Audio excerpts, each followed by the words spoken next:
Update tayo mga bro. Subali nandito tayo ngayon sa mga, ayan, kung kilala nyo si Apo Wangod, yung nagtatato. Ayan, kung papunta dito yon. Ayan o.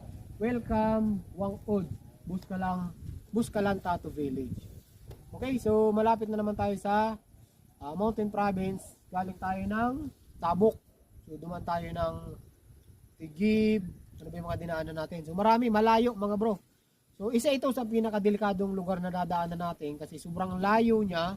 Tapos ang daan niya ay Larap Road. So delikado dito ang abutin ng gabi kasi walang ilaw, rough road ang kalsada. Kaya napakahirap. Tapos lalong lalo na wala kayong kasama. Okay sana kung meron kayong mga convoy, mga 5 kayo, pwede. Pero pagka gusto niyo dumaan dito, dapat umaga mga bro. Delikado pagkagabi. So diretso na tayo, hindi na tayo dadaan dito kasi hindi naman tayo magpapatato. Okay, hindi naman tayo magpapatato. Diretso tayo ng Sadanga. Tara.